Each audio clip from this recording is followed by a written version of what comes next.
היום אישרתי את עסקת הגז הגדולה בתולדות ישראל.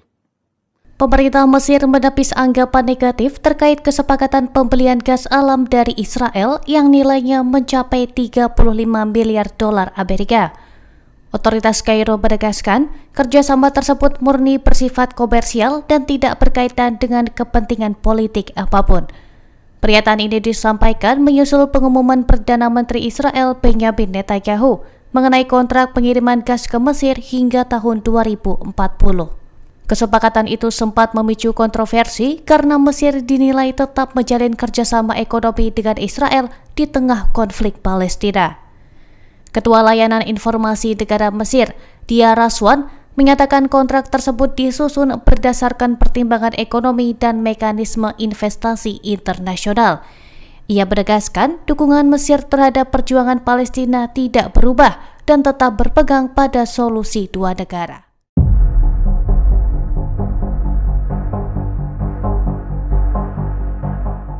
Sebuah video yang beredar di media sosial memperlihatkan seorang pemukim Israel menabrak seorang anak Palestina secara sengaja di tepi barat. Korban mengalami patah tulang di kedua kaki akibat insiden tersebut. Media Palestina melaporkan peristiwa itu terjadi pada Jumat pagi.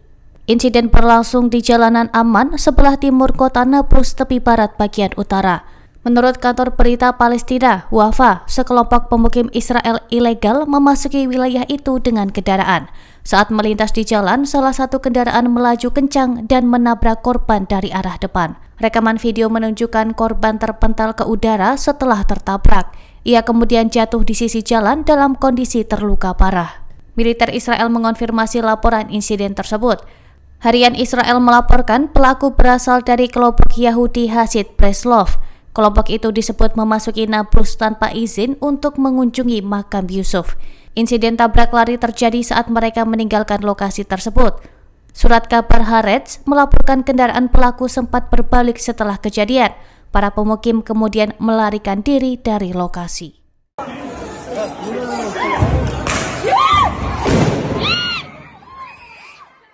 Militer Israel melancarkan serangan mematikan ke wilayah Tufah, kota Gaza. Serangan itu menargetkan sebuah sekolah yang dijadikan tempat pengungsian warga. Sedikitnya 6 warga Palestina dilaporkan tewas dalam serangan itu.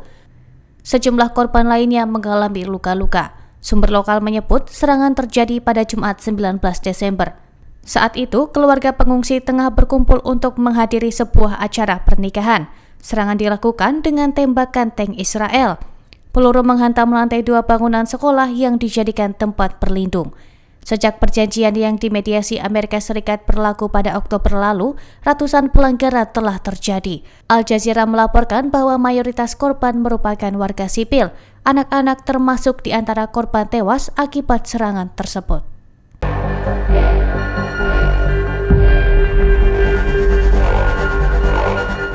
Sebuah peristiwa yang menggambarkan realitas harian warga Palestina kembali menjadi sorotan.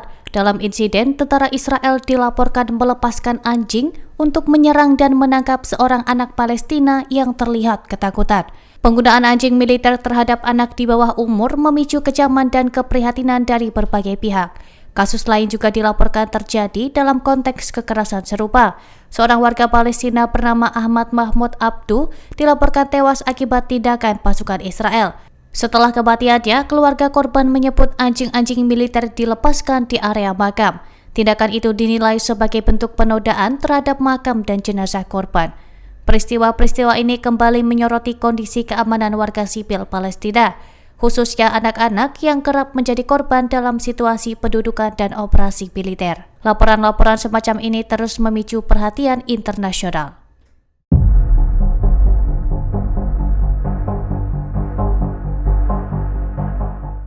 Pengadilan Kriminal Internasional atau ICC mengecam keras keputusan Amerika yang menjatuhkan sanksi terhadap 2 hakimnya.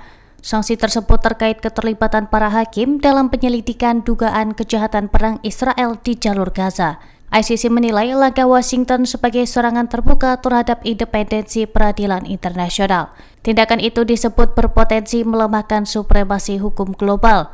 2 hakim yang dikenai sanksi adalah Gocha Lord Kipanis dari Georgia dan Erdene Palsuren Damdin dari Mongolia. Keduanya terlibat dalam proses hukum yang menyasar dugaan kejahatan perang dan kejahatan terhadap kemanusiaan. Dalam pernyataan resminya, ICC menyebut penargetan hakim sebagai bentuk tekanan politik yang berbahaya.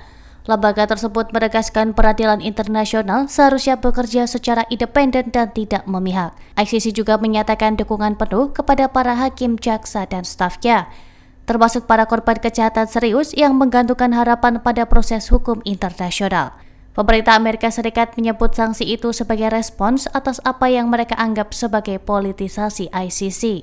Namun langkah ini menuai kritik dari berbagai pihak. Download Tribun X sekarang, menghadirkan lokal menjadi Indonesia.